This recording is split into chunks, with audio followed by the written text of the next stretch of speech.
Broadcasting worldwide through internet, satellite, AM and FM stations across the nation. Sponsored by SurvivalistSeeds.com, PatriotFood.com, and StriderRide.com. It gets a little rough from here on. This is Don't Tread on Me with Big John Lipscomb and Professor Jeffrey Grubb.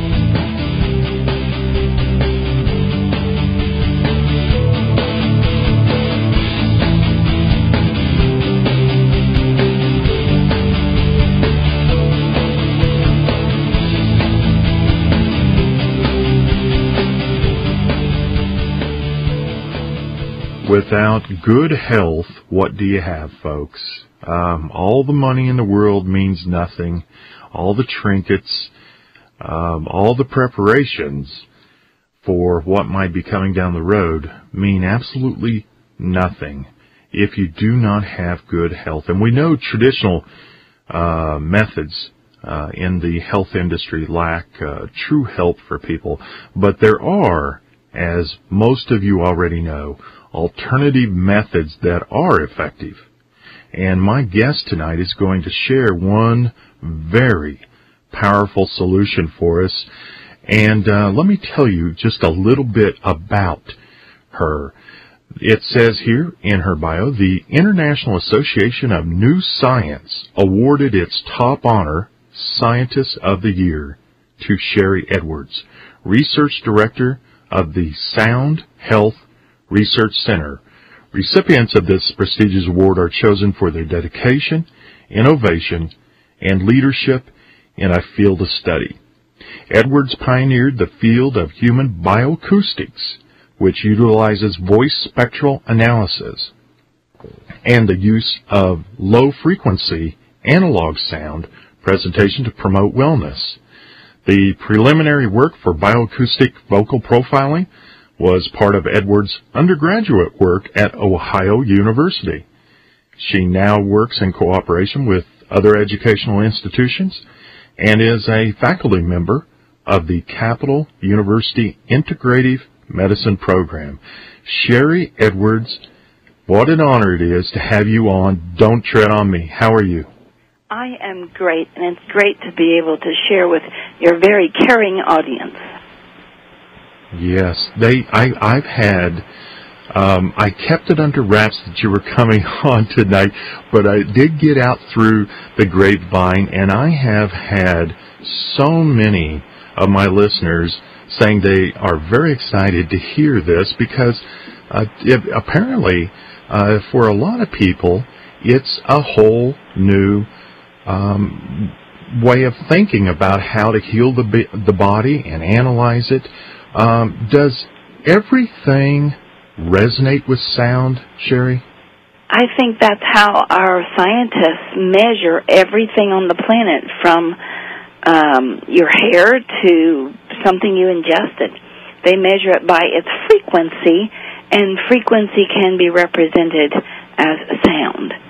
Our research mainly centers around the research on the frequencies of the vocal expression, much like David Oates' work with reverse speech, but we take it many steps further into the health field, not just the interpretation of people's intent. I love David's work, but we take it down to the genome level, to the proteins, to the nutrients, and then we provide those frequencies back in hopes that the body will just heal itself.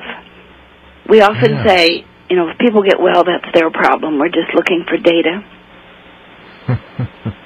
Yeah. So what does the sound have to do with health? How are those linked? Well, think about when you were a young man going through puberty and your voice changed in response to hormones. We just took that a step further. What were those changes in your voice? What did it mean? What hormones were coming up for you?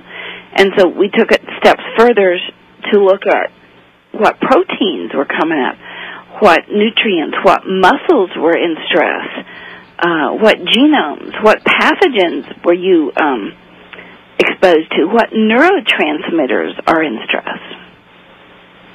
This is Jeffrey Grubb, the co-host of the show. Thanks very much, Sherry, for being on the show.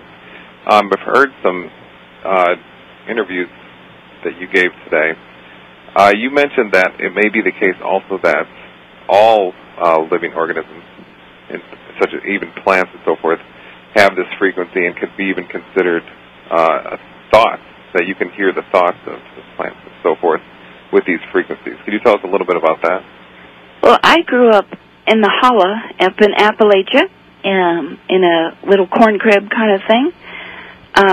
Learned to become very self-sufficient, didn't have any electricity or water, and I think because I didn't have any noise to interfere with my hearing, that I began to hear frequencies from plants and the carrots and the dogs and the chickens. And from that, just went ahead, and I can't even describe what this is like, of hearing a sound from everything. It's very hard for me to be with other people. I live out in a farm in the middle of nowhere, just so I don't have to be with people. It drives me crazy to be in a city and have to listen to all that.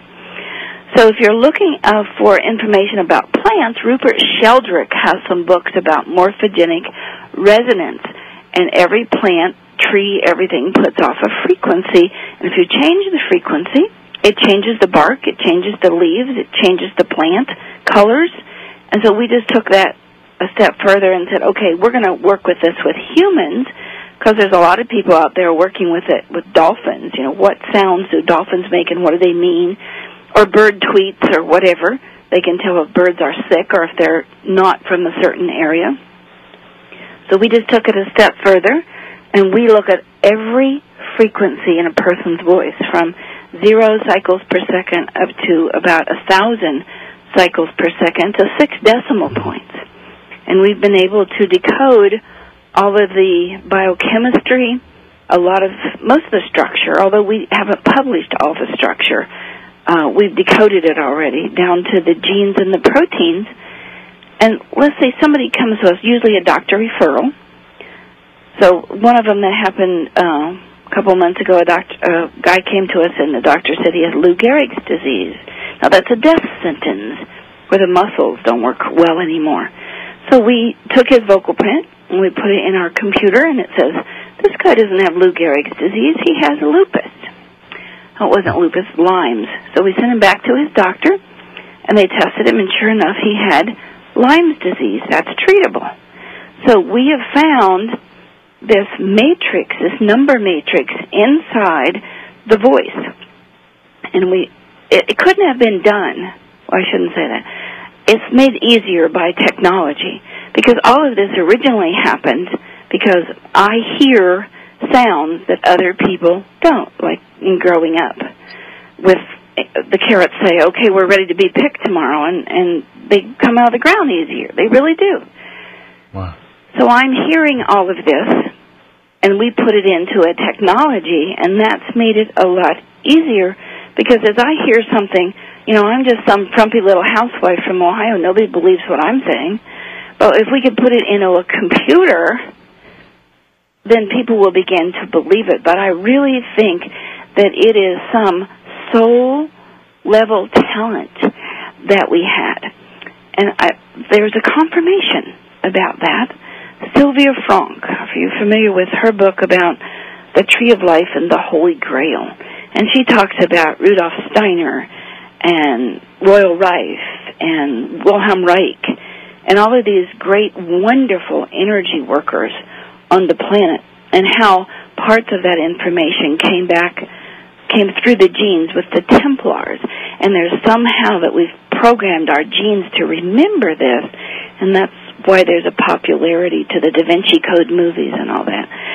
Well, Sylvia Frank states that, and this blows my mind, it's hard for me to talk about it,